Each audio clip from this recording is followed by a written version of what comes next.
오늘 이 말씀을 통해서 하나님께서 여러분에게 큰 은혜 주시기를 바랍니다. 구정 명절 잘 세셨나요? 어제가 설 명절이었죠. 맛있는 거 많이 드셨습니까? 네, 얼굴에서 윤이 반질반질 나시는 것 같습니다. 저희가 명절 때 하는 게 있죠. 뭐 하죠? 세배 드리죠. 세배. 예전에는 참 그래서 설날이 좋았던 것 같습니다. 근데 이제는 세배 해도 뭐가 들어오는 것보다 나가는 것이 점점 많아지고 있기 때문에 그렇게 기다려지진 않는데, 그래도 어렸을 때는 그 세뱃돈 때문에 설날이 아주 즐거웠던 것 같아요. 그리고 세배하면서 뭐라고 인사드리죠? 새해 복 많이 받으세요, 이렇게 인사를 드리죠.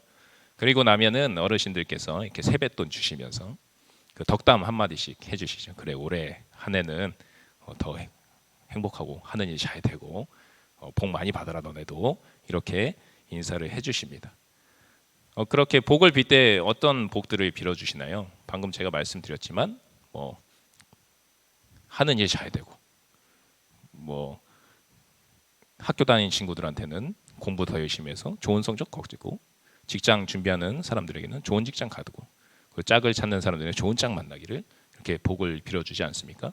요즘같이 또 건강에 큰 문제가 생긴 때 같으면 건강하도록, 올 한 해 건강하도록 이렇게 건강의 복을 빌어주는 것을 우리가 볼 수 있습니다. 오늘 말씀에서도 예수님께서 새해는 아닌데 복을 빌어주시는 모습이 나오십니다. 그런데 한 가지 특이한 점은 그 복을 빌어주심에 뭔가 이상한 점이 있다는 것이죠. 뭔가 거꾸로 말하고 계시는 것 같은 그런 모습을 보여주고 계십니다. 예수님께서 이 복을 빌어주시는 장면은 어떤 장면이냐면, 예수님께서 산 위에서 이제 12 제자들을 사도로 세우십니다. 이 누가복음 오늘 저희들이 읽은 본문 앞쪽에 보면 예수님께서 산 위에 올라가서 기도하시고, 그 다음에 제자들을 사도로 세우시고, 그리고 평지로 내려오셨다, 이렇게 기록하고 있습니다. 저희들이 산상설교에 대해서는 많이 들어서 알고 있죠. 마태복음에 나오는 그 산상설교와 같은 본문이라고 할 수 있겠죠. 그런데 누가복음에 와서는 그 말씀을 선포하는 위치가 산이 아니라 어디다? 평지라는 것이죠. 내용도 비슷합니다. 근데 그 말씀 중에서 어떤 말씀을 주셨냐? 사람들이 이제 예수님께서 산에서 내려오시니까 예수님을 보려고 막 몰렸습니다. 왜냐하면 그 이전에 예수님께서 많은 기적들도 일으키시고, 병든 자들도 고치시고, 귀신 들린 자도 쫓으시고, 말씀도 전하시는 것을 보면서 사람들에게 입소문이 난 거죠. 야, 예수님이라는 사람이 있는데 그 사람이 병을 고치시더라. 말씀을 해주시는데 말씀이 장난 아니다. 기가 막힌다.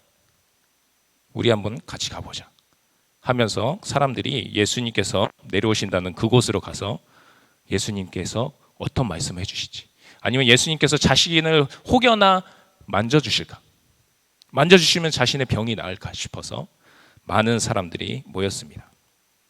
그 사람들뿐만 아니라 예수님이 오신 곳에 막 사람들이 몰리니까 무슨 일이지? 왜 이렇게 사람들이 많아? 그 당시에는 사람들이 그렇게 몰릴 일이 없었잖아요. 일이 있나 보다 하고 구경하는 사람들도 많이 있었습니다. 그리고 또 예수님을 싫어하는 사람들, 그래서 예수님이 무슨 잘못을 하나 감시하려고 했던 사람들이 있었습니다. 그 사람들도 예수님께서 어떤 이 책 잡힐 만한 일을 하는지 지켜보려고 주변에 모였습니다. 이처럼 예수님을 보러 온 사람들이 많이 있었다는 것이죠. 큰 인파를 이루고 있었습니다. 그런데 예수님을 따르는 사람들, 그러니까 예수님이 뭘 잘못하나 이렇게 보려는 사람들 말고 예수님을 만나고 싶어서 나온 사람들의 면면을 보니까 나는 이미 예수님의 말씀을 듣고 예수님의 제자가 되어야 되겠다. 그래서 예수님의 말씀을 들으러 따라 나온 그 사람들의 면면을 보니까 하나같이 볼품이 없는 거예요. 꾀죄죄하기도 하고 옷도 허름하고, 누가 봐도 저 사람들은 가난한 사람들이구나. 개 중에 조금 좋은 옷 입고 있는 사람들도 있고 했지만 그런 사람들은 얼마 되지 않았던 것입니다.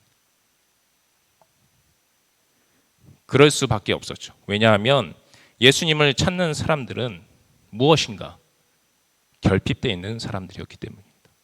자신의 삶에서 무엇인가 빠져버린 사람들. 그것을 얻기 위해서 노력을 할 수나 있으면 좋죠. 아예 노력의 기회조차도 박탈돼 버린 사람들. 그러한 사람들이 예수님을 보러 모였던 것이죠. 그 사람들은 굶주리는 사람들이었고, 그리고 몸이 아파서 슬피 우는 사람들이었습니다. 속된 말로 지질이 복도 없는 사람들. 야, 너 진짜 지질이 복도 없다. 하지만 그 당시에 많은 사람들이 이처럼 지질이 복도 없는 사람들이었죠. 주변에 예수님을 감시하러 온 사람, 그 사람들은 이렇게 생각했을지도 모릅니다. 야, 가난한 놈들 모여가지고 시끄럽게, 아이, 저 예수가 뭐라고. 그 말이 들렸을 수도 있죠. 그 말을 듣고 그러네. 주변에 다 이런 사람들밖에 없어. 예수님 괜히 쫓아왔나? 그렇게 생각하는 사람들도 있었을지도 모르겠습니다. 그런 여러 가지 마음들이 들고 있는 그 순간에 예수님께서 말씀하십니다. 너희 가난한 사람들은 복이 있다.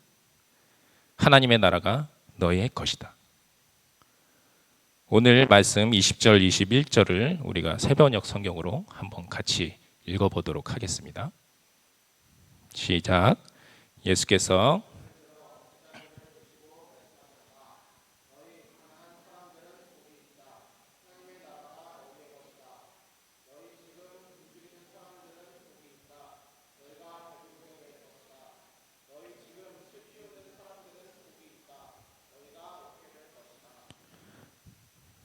예수님께서는 가난한 사람들에게 복이 있다라고 말씀하셨습니다. 저희들이 지금 듣기에도 이해할 수 없는 말이죠. 하지만 당시 사람들에게도 이해할 수 없는 말인 것은 마찬가지였을 것입니다. 가난이 왜 복이 될까요? 예수님이 뭔가 말을 거꾸로 하신 게 아닐까요? 24절에는 너희 부유한 사람들은 화가 있다. 너희가 너희의 위안을 받고 있기 때문이다 라고 말씀하십니다. 부유한 사람들에게는 화가 있고 가난한 사람들에게는 복이 있다. 우리 생각에는 부유한 사람들에게 복이 있고 가난한 사람들은 화가 있는 것이 당연한 생각 아니겠습니까? 예수님의 말씀은 거꾸로 말씀하신 것 같다는 것입니다. 우리들의 통념상에 잘 사는 것이 바로 복 받는 것이기 때문에 우리가 먹을 것을 많이 먹어서 줄이지 않는 것이 복 받는 것이기 때문에 아프지 않고 즐거운 일만 가득하기 때문에 그래서 웃는 그러한 현실들이 복 받는 것이라는 생각이 있기 때문에 예수님 말씀은 우리가 이해하기 힘든 말씀이 됩니다. 그런데 우리는 이 예수님의 말씀을 잘 살펴보아야 합니다. 왜냐하면 예수님께서는 가난한 것이 복이다 라고 말씀하신 것이 아니기 때문입니다. 굶주리는 게 복이다 라고 말씀하신 것이 아니고 우는 게 복이다 라고 말씀하신 것이 아니라는 것입니다. 그러한 사람에게 복이 있다. 가난한 것이 복이 것이 아니라 그러한 사람들에게 복이 있다라고 말씀하신 것이죠. 그 복이 어떤 복이십니까? 우리가 20절에 읽은 것처럼 하나님의 나라. 하나님의 나라가 너희의 것이다 라고 말씀하시고 계십니다. 이 말씀은 예수님께서 미래형으로 말씀하신 게 아닙니다. 바로 이 말씀이 선포되는 그 순간에 이미 그곳에 있는 가난한 사람들에게 하나님의 나라가 복으로서 있다라고 말씀하신 것이죠. 하나님의 나라. 여러분들도 가고 싶은 곳 아니십니까? 그렇죠? 하나님의 나라 우리가 말씀 속에서 배워서 잘 알고 있지 않습니까? 이 세상에서는 누릴 수 없는 그러한 모든 것들을 누리고 이 세상에 있는 모든 고통과 아픔이 없는 곳, 그리고 영원한 우리의 주인 되시고 왕이시고 아버지 되시는 그 하나님과 같이 살아갈 수 있는 그 영원한 기쁨의 나라, 그 하나님의 나라가 바로 그 가난한 사람에게 있다, 있을 것이다가 아니라 있다라고 선포되어지고 있다는 것입니다. 그렇다고 한다면 그곳에 있는 모든 사람들이 이 하나님의 나라를 복으로서 받고 싶었을 것입니다. 여러분은 어떠십니까? 여러분들도 하나님의 나라를 복으로 받고 싶으십니까? 그렇다고 한다면 여러분은 가난한 사람이 되어야 합니다. 오늘 예수님께서 가난한 사람에게 복이 있다라고 말씀하셨기 때문입니다. 근데 누가 가난해지고 싶습니까? 그죠? 가난하고 싶은 사람이 어디 있겠습니까? 가난을 경험하신 분들도 있으실 테고 그렇지 않은 분들도 있으실 것입니다. 하지만 가난은 정말 고통스러운 것이죠. 뭐 지금 같은 세상에 가난 때문에 죽는 사람이 있겠느냐 싶지만 아직도 가난 때문에 죽는 사람이 있는 것이 현실입니다. 얼마 전 탈북 가정 중에 40대 여자분과 그 자녀가 숨진 채 발견된 일이 있었습니다. 그 집을 수색해 보니까 집에 먹을 것이라고 고춧가루 조금밖에 없었다는 것입니다. 아직도 가난 때문에 이렇게 고통당하는 사람들이 있다는 것이죠. 이러한 가난, 누가 그러한 가난한 사람이 되고 싶겠습니까? 저희가 한번 생각해 봅시다. 그러면 그건 좀 아닌 것 같은데. 그렇다면 예수님께서 말씀하신 그 가난한 사람, 그 가난한 사람이 진짜 가난한 사람을 말하는 걸까 하는 생각을 해보게 되죠, 그렇죠? 저희들이 말씀을 읽을 때는 이런 생각을 하시면서 읽으셔야 됩니다. 그래야지 저희들이 말씀을 더 깊은 단계로 이해할 수 있거든요. 이런 질문을 가지고 곰곰이 말씀을 보고 살펴보면 예수님께서 말씀하신 그 가난한 사람이란 진짜로 가난한 사람을 말한다는 것을 우리가 알 수 있습니다. 근데 그렇다면 이 세상에 있는 가난한 사람 모두에게 그러면 하나님의 나라가 그냥 주어지는 것이냐, 복으로서? 그것은 아니죠. 우리가 이 말씀이 선포되는 맥락을 살펴봐야 하죠. 이 말씀이 언제 선포됐다고 우리가 봤죠? 말씀드렸죠? 바로 사람들이 누구를 찾아왔다? 예수님을 찾아서 예수님 앞에 나왔다는 것입니다. 가난한 사람들이 누구를 찾아왔다? 예수님을 찾아 나왔다는 것입니다. 예수님을 찾아온 가난한 사람에게 이 말씀이 선포되는 것이죠. 가난한 사람들은 가진 것이 없습니다. 그렇기 때문에 누군가를 의지합니다. 그 의지의 대상으로 이 사람들이 선택한 사람이 누구입니까? 바로 예수님이셨습니다. 그래서 자신들의 이 가난한 이 삶, 이 인생, 이것을 바꿔줄 사람이 예수님이라는 기대를 가지고 예수님께 의지하는 마음으로 나와왔다는 것이죠. 그러한 가난한 사람에게 오늘 말씀에서 예수님께서 나를 찾아온 가난한 너희에게 복이 있다. 하나님의 나라가 너희 것이다 라고 말씀하신 것입니다. 오늘 복의 말씀인 이 20절 말씀의 병행 구절이 바로 24절 말씀인데요. 오늘 우리가 읽은 말씀의 특징이 하나 있는데 그것은 바로 앞에 복이 선포되고 뒤에 화가 선포된다는 것입니다. 가난한 사람에게는 복이 있고 그 뒷절에는 부유한 사람에게는 화가 있다. 그 24절 말씀에 이렇게 적혀 있습니다. 우리가 함께 읽어볼까요?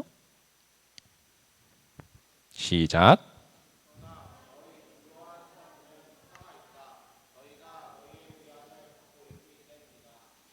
이 말씀에서 뒷절에 무엇이라고 말씀드렸죠?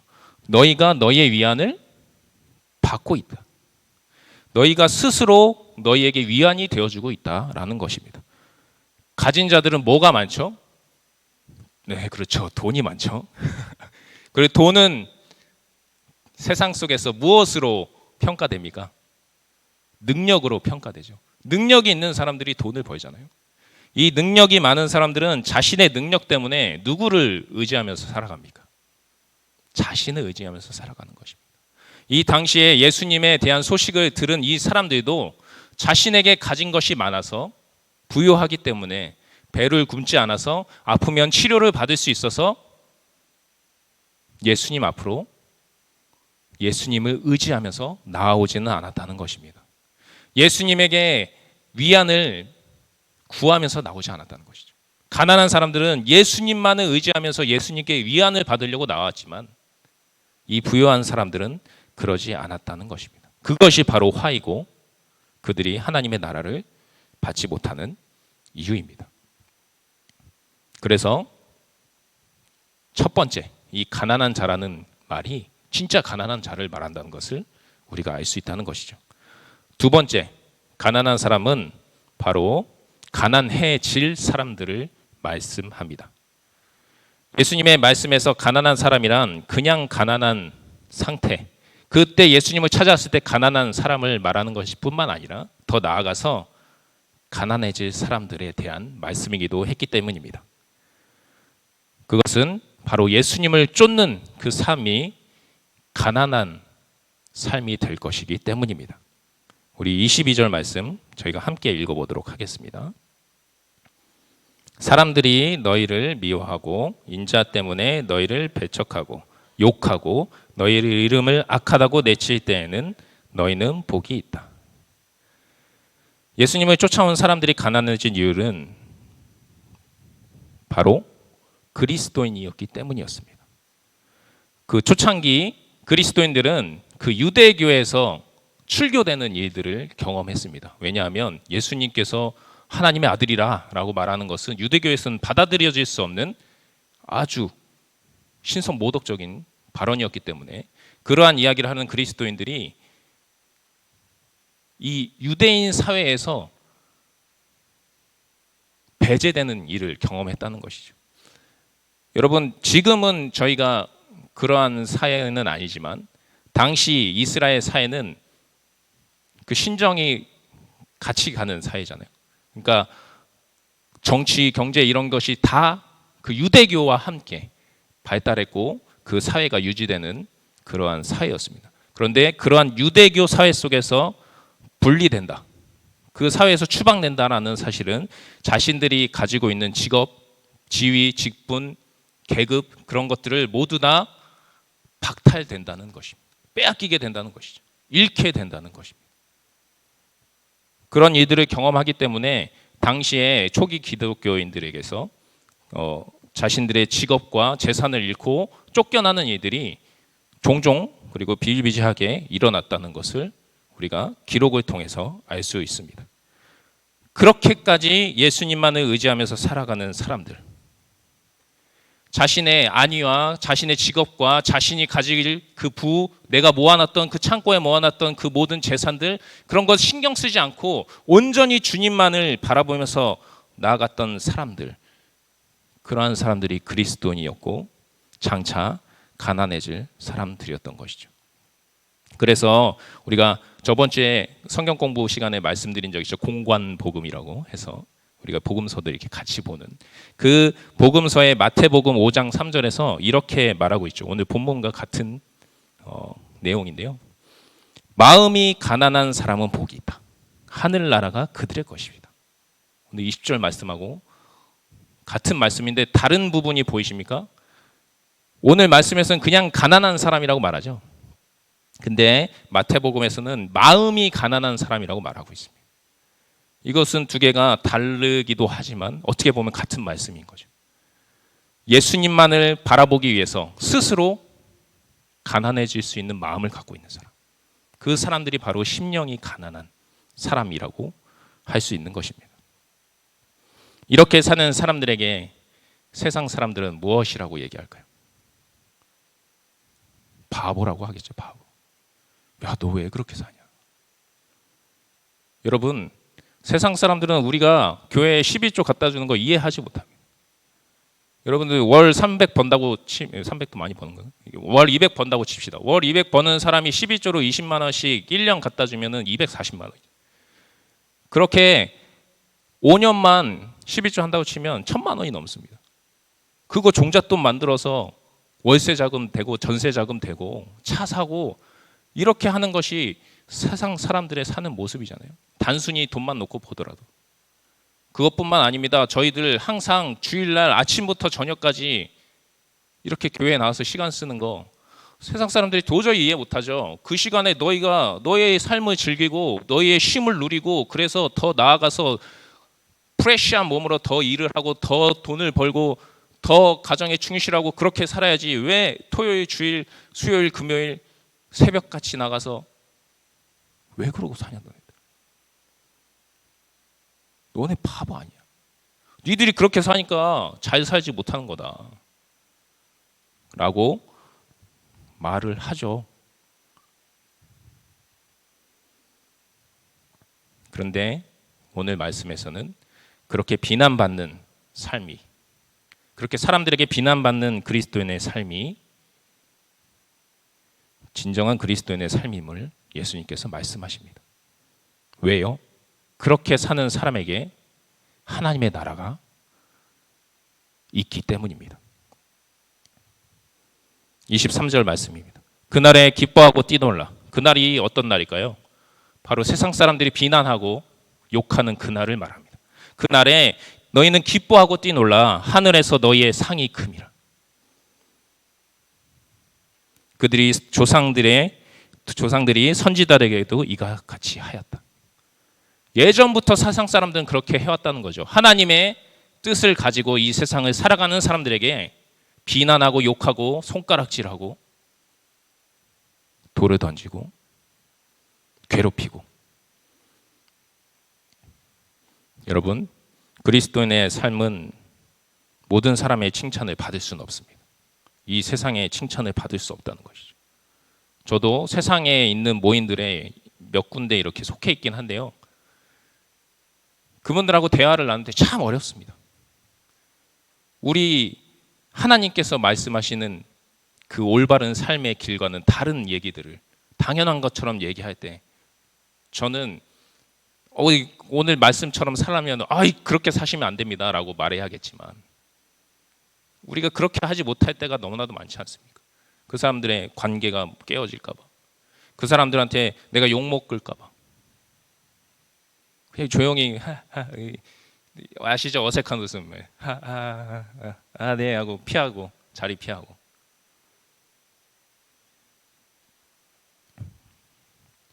우리가 버려야 할 모습은 바로 그러한 삶의 모습들. 이 세상 사람들은 그 삶의 모습이 당연한 거라고 얘기하지만 우리는 그리스도인이기 때문에 그 삶의 모습들에 대해서 등을 돌리고 그것은 아니라고, 하나님께서 말씀하신 길이 아니라고 이야기할 수 있는 그러한 그리스도인의 삶을 살아야 할 것입니다. 그러한 삶을 살다 보면 가난해진다는 거죠. 실제로도 그럴 수도 있을 수도 있어요. 그죠? 내가 더 벌 수 있는데 더 못 벌 수 있어요. 왜냐하면 사업하시는 분들은 아실 거라고 생각합니다. 저희 청년들 중에서는 사업하시는 분들이 없으니까. 하지만 사업을 하거나 이런 직장 생활을 할 때 나와 이득 관계로 엮인 사람들, 그 사람들이 불이한 일들을 요구할 때가 많이 있다는 거예요. 그것을 나는 하나님의 자손이기 때문에 하지 않습니다. 나는 예수님의 제자이기 때문에 하지 않습니다 라고 말한다는 것은 실제적인 나의 부를 거절하는 행동을 하게 되는 것이죠.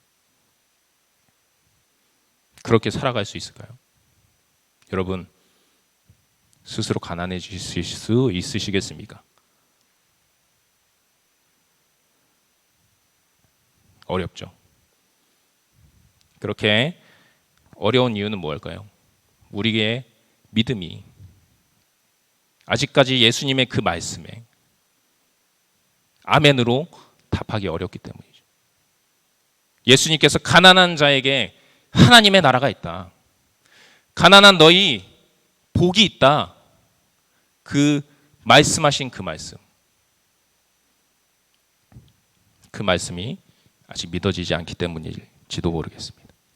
하지만 여러분, 오늘 예수님께서 계속해서 말씀하십니다. 앞으로도 계속해서 말씀하실 것이요. 여러분들 믿음이 흔들릴 때 오늘 말씀 계속해서 보시길 바랍니다. 가난한 너희, 이 세상을 의지하지 않고 돈을 의지하지 않고 자신의 능력을 의지하지 않고 나를 향해 찾아온 가난한 너희에게 복이 있다. 하나님의 나라가 있다. 오늘 말씀 제목이 로쿠꺼였습니다. 무슨 제목인지 다 아시죠? 네, 그 슈퍼주니어 T라고 해서 트로트 하는 유닛이 있었는데 그 로쿠꺼 말해 말 그 노래가 있었습니다. 그 가사들이 뭐 다 이상한 가사예요. 앞뒤로 해도 똑같은 전화번호 뭐 1577 같이 해가지고 다 이쁘니다 여보게 저게 보여 하면 거꾸로 해도 다 이쁘니다 이렇게 해서 이런 식으로 다 가사를 만들어 놓은 거거든요. 아 좋다 수박이 박수 하면서 똑같이 거꾸로 해도 수박이 박수잖아요. 근데 이 쓸데없는 가사들을 보면서 웃어 넘기다가 갑자기 이 부분이 눈에 들어왔습니다. 야 이것을 보고서 이렇게 복음적인 가사가 있었구나. 어제도 거꾸로 오늘도 거꾸로 모두가 거꾸로 돌아가고 있어. 내일이 와야 해 행복의 시계가 째깍째깍 돌아가겠지. 여기에 제가 눈이 꽂혔어요. 여러분 이 세상의 부유함, 이 세상의 것들 그것은 다 거꾸로 돌아가는 세상이라고 오늘 예수님께서 말씀하십니다. 그것이 있는 사람들은 예수님을 의지하지 않기 때문에 결국에 가서 하나님의 나라라는 복을 얻을 수 없는 그러한 모습들. 그러한 과거 그리고 지금 현재 어제도 거꾸로 오늘도 거꾸로 이 세상은 가고 있는 것이죠. 하지만 내일이 와야 합니다. 여러분 그 내일이 언제입니까? 예수님이 다시 오시는 그때 우리의 행복의 시계가 째깍째깍 돌아가게 될 것입니다. 이 말씀을 믿고 우리가 심령이 가난한 자가 되어서 예수님만을 섬기면서 살겠노라고 결단할 수 있기를 바랍니다. 우리들 그러한 마음으로 우리가 가난한 저희들에게 주시는 그 하나님의 나라, 그 하나님의 나라를 믿음으로 세워가고 또한 믿음으로 받기를 결단하면서 나아가겠습니다. 우리 결단의 찬양 믿음으로 서리라 찬양하도록 하겠습니다.